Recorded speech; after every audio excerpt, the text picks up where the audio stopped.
Paano ka nasama sa 15? Gumawa ka na ng flood control project. Gumawa na tayo ng flood control project. O ngayon gumawa ka na naman. Ano ba talaga yung totoo? Baka hindi ka makauwi sa araw na ito. Nagsisinungaling ka na naman eh. Hindi po kami. Ang sinabi ng Pangulo, kasama ka sa 15.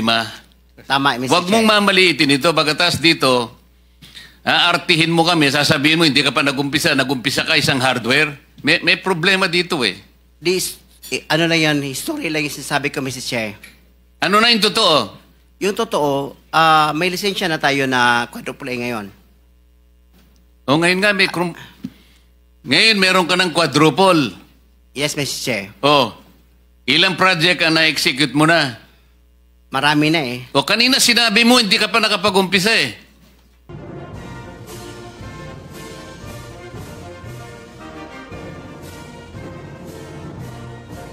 Kirante, sabi mo kanina, hindi pa nag-umpisa yung QM Builders as a contractor?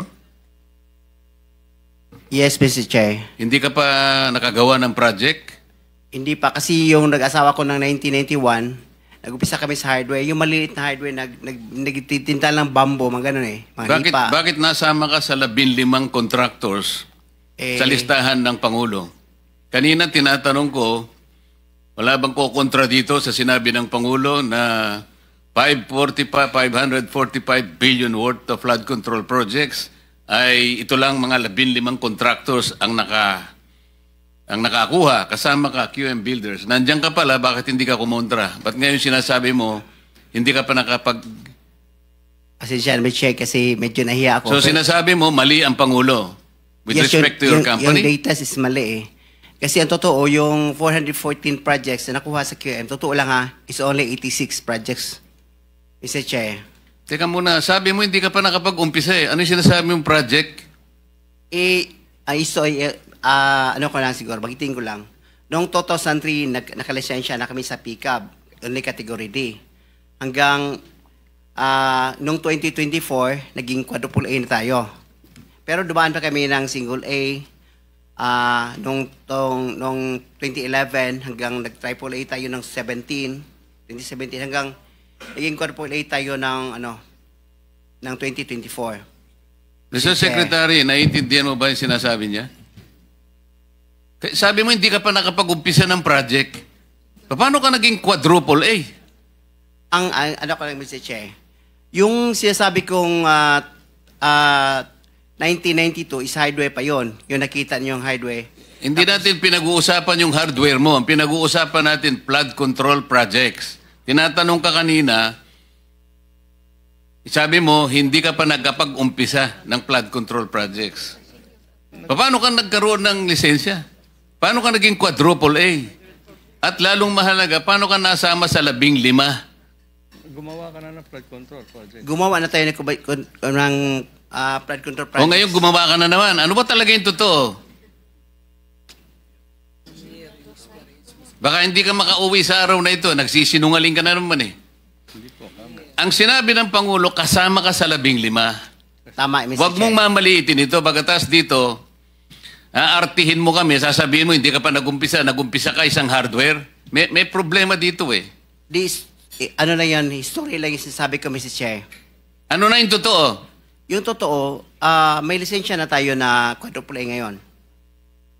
O ngayon nga, ngayon meron ka ng quadruple. Yes, Mr. Chair. O, ilang project ang na-execute mo na? Marami na eh. O kanina sinabi mo, hindi ka pa nakapag-umpisa eh. Meron akong hawak na martilyo rito, sinasabi ko sa'yo. Mr. Chair. Huwag kang tatawa-tawa kasi hindi nakakatawa ito ha. Mr. Chairman. Dito lang nagsisinungaling ka na eh. Mr. Chairman, if I may. Yes, Mr. Mukhang Senator. nahihirapan kasi si Mr. Kirante mag-explain. Tama ba to? Ang sabi mo kanina, hindi ka pa incorporated at ngayon incorporated ka na in 2024. Yes. Okay. No. Hindi rin. Yung incorporated, yung on process pa yon, hindi pa namin na-approve. So lahat ng project na ginawa mo, sole proprietor. Yes, Your Honor. So nakapag-project ka na. Yes, Your Honor. Ano yung sinasabi mong hindi ka pa nagsisimula or hindi mo pa nagagawa? Yung incorporated, kasi hindi pa na-approve yung ano namin, hindi pa naman practice, hindi pa na-transfer from sole proprietorship into... So kaklaruhin ko lang, marami ka ng project at tama na isa ka sa top 15, correct Mr. Quirante? Yes, Your Honor. Pero hindi ka pa incorporated. Hindi pa. Yun sole yung pa rin. sinasabi mong hindi ka pa incorporated. Yes, Your Honor. Yun yung binabanggit niya kanina, Mr. Chairman. Malabo pa rin eh. Mr. Secretary, tumatanggap ka ng isang sole proprietorship na mag-undertake ng flood control? Well, Mr. Chair, actually, he has the pickup license. His Paano siya license- nagkaroon ng pick-up license as a contractor? He has the a pickup license. Paano ka Credited. nakakuha ng pick-up license, Wala pa Mr. nung, Quirante? nung- Sole wala. proprietorship ka lang? Yes, Mr. Chair. Kailan mo nakakuha yan? 2003. Hanggang nag-upgrade tayo sa 2007, naging B tayo. Hanggang 2011, naging A tayo. Yung 2017, naging triple A tayo. Ano yung net financial contracting capacity mo as a sole proprietorship? 40 billion, Mr. Chair. 40 billion? Yes, Mr. Chair. Yung financial statement mo, padala mo sa amin.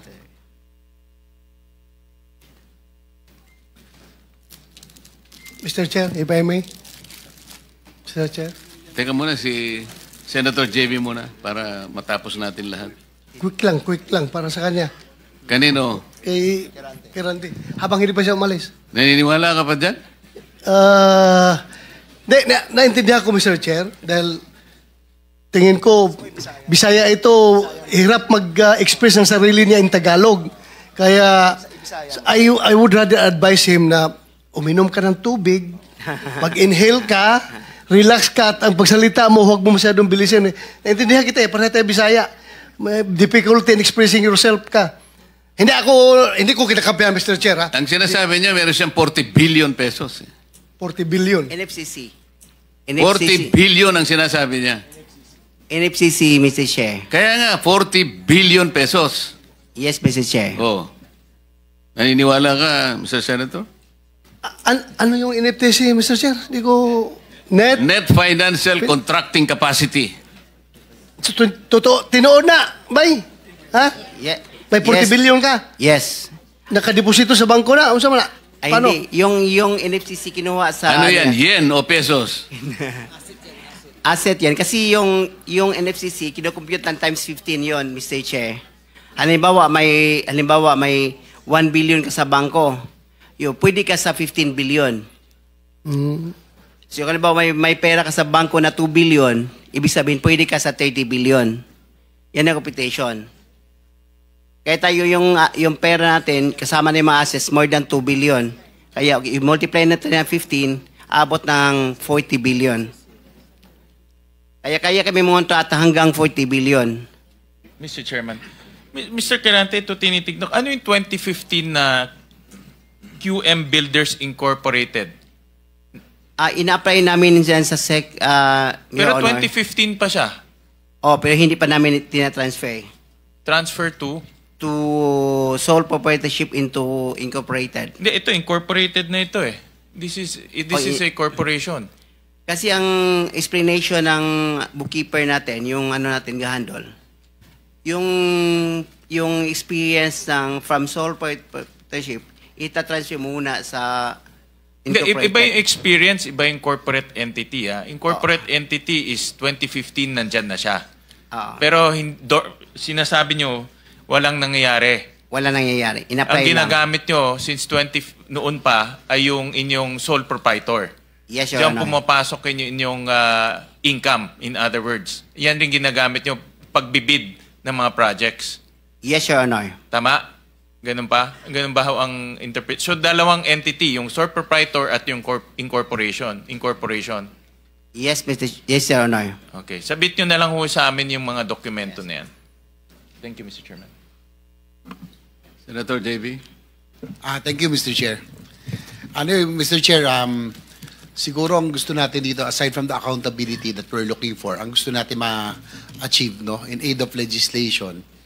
Mr. Chair, I have the second bill that I filed in this Congress is a comprehensive master plan for infrastructure development. Na kahit sino po ang maging presidente, when it comes to infrastructure, especially big ticket items, dapat po tuloy-tuloy. Tulad ho ng mga floodway projects, kanina nabanggit ni Secretary, it transcends different, multi-year po ito at it may transcend different administrations, no? Ang tanong ko lang, Mr. Secretary, siguro matagal na rin ho kayo na sa DPWH. Dati po, meron tayong Napindan, Channel, Manggahan Floodway, and other big flood control projects. Pero parang lately, do we have similar flood control projects of this magnitude? Yung ganito kalaki. Kasi sa tingin ko po, siguro sagutin nyo rin po ko, yung taon-taon na pinoproblema ng Central Luzon, ng Bulacan, ng Pampanga, kamakailan tayo nandito rin. Ang kailangan po talaga rito, floodways, spillways, and water impounding. So, Mr. Secretary, at present, meron ho ba tayong ganitong mga uri ng proyektong ginagawa? Before the Secretary answers that question, let me acknowledge the presence of our senior Vice Chair of this committee, Senator Alan. You can now answer the question. Thank you, Mr. Chair. Yes, Mr. Chair. We have similar projects of that magnitude in the other river basins, major river basins in the country, Mr. Chair, that are financed by official development assistance, Your Honor. And in these major river basins, they have a comprehensive master plan, Your Honor. But Mr. Secretary, as we had discussed already, no matter how comprehensive these river basin master plans, until and unless you are able to coordinate with that office that we made reference to earlier, yes. This is the River Basin Control Office, walang mangyayari dyan. Because it should have been an integrated one. That's Kahit na 100 river basins pa yan, with their separate and individual master plans, kailangan pong coordinated per the mandate of the law na nakalagay sa balikat ng RBCO. So sa ngayon, wag po natin munang gawing parang sagot na makapagbibigay ng kapayapaan ng loob sa ating mga kababayan. Wala pa po tayong na-accomplish in relation to an integrated master plan that will answer the continuing problem of flood ravages in this country, Mr. Secretary. That's correct, Your Honor. Total, pinag-usapan na rin kanina pa na master plan po dapat ay sundin. No?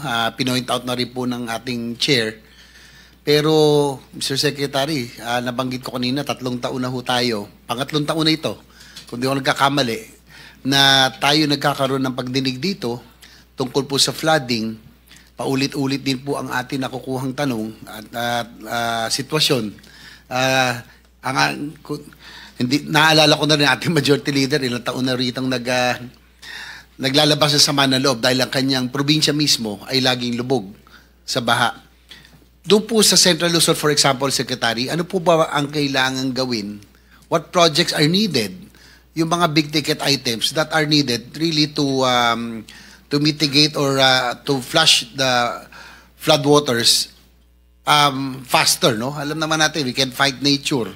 Pero sa ngayon, talagang bakit naiiwan sa Pampanga, sa Bulacan, Northern Luzon, bakit with 350 billion, dapat to may resulta na ho tayong nakikita, Mr. Secretary? Your Honor, for Central Luzon, we are now in the process of finalizing a big project. As we pointed out in previous meetings, this is actually yung Central Luzon Pampanga River Floodway Project, Your Honor. And we are now finalizing yung detailed engineering design. This is financed by the Asian Development Bank. Because this will involve actually the construction of a 60-kilometer floodway, which is, I think, about 400 meters wide, and a retarding basin in San Antonio Swamp. No? So this is now under detailed engineering design. And we expect that this project will be completed in 2026, and the civil works will be implemented by a separate loan agreement with the Asian Development Bank. You see, of this magnitude, Mr. Chair, this involves a lot of steps in the preparation of the entire project is estimated to cost almost about 150 billion pesos yata. So I think yung preparation of this kind of a magnitude wave project is very tedious, Your Honor. Pero Mr. Secretary, narinig na rin ho natin yan 3 years ago.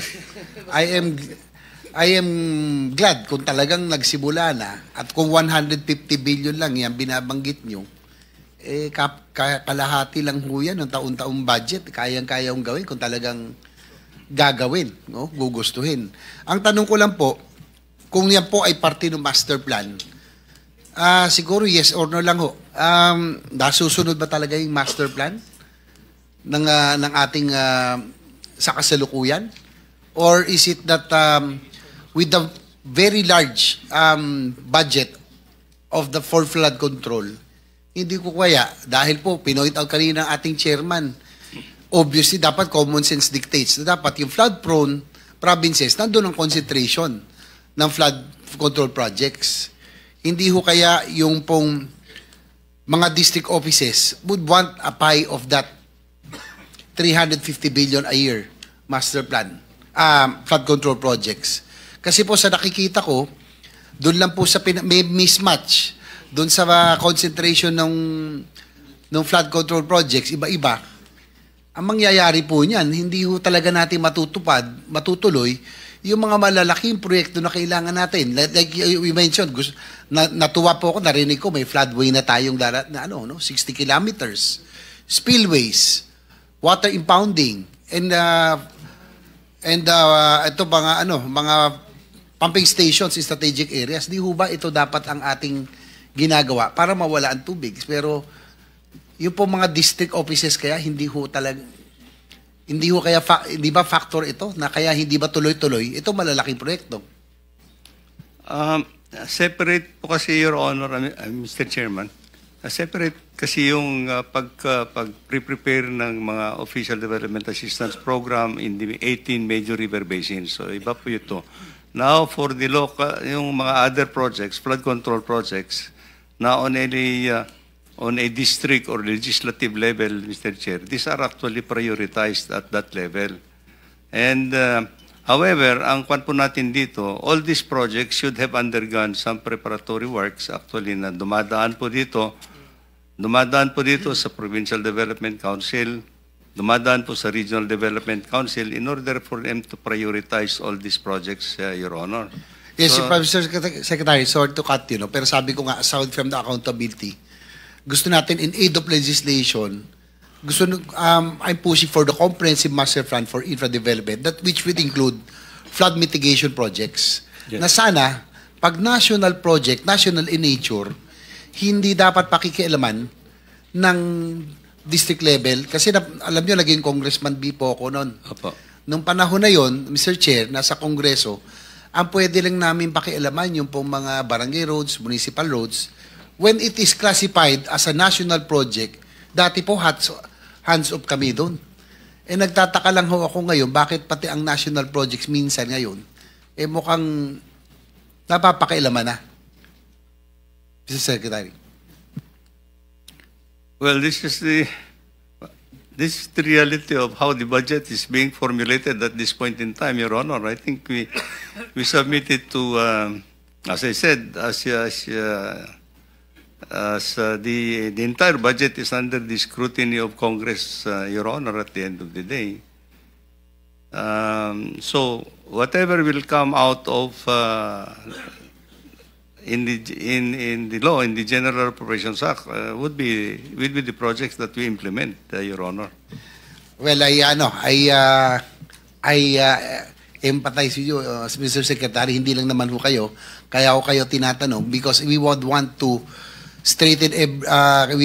correct some mistakes of the past na nasa tama na tayo. because of our political system, yung po mga infra projects natin, for example, railway, other big ticket items, hindi natutuloy kasi nga bawat presidente, bawat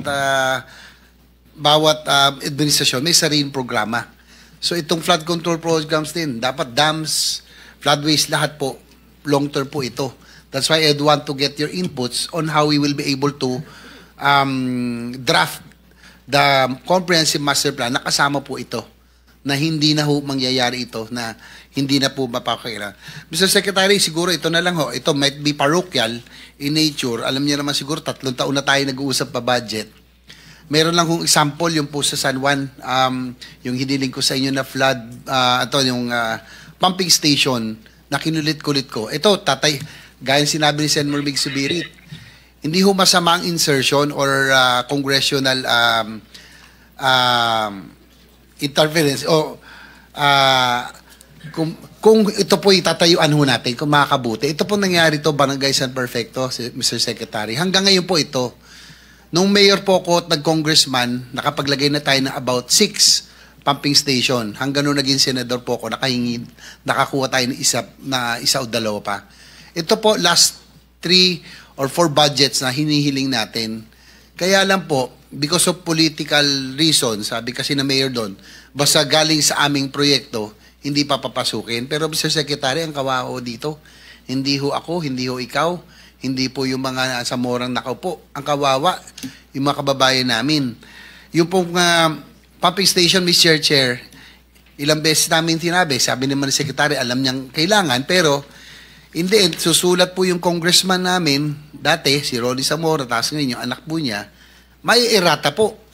Yung pumping station, mapapalitan po ng flood mitigation structures, mapapalitan ng drainage improvement, at iba pang mga bagay na hindi makakatanggal ng baha.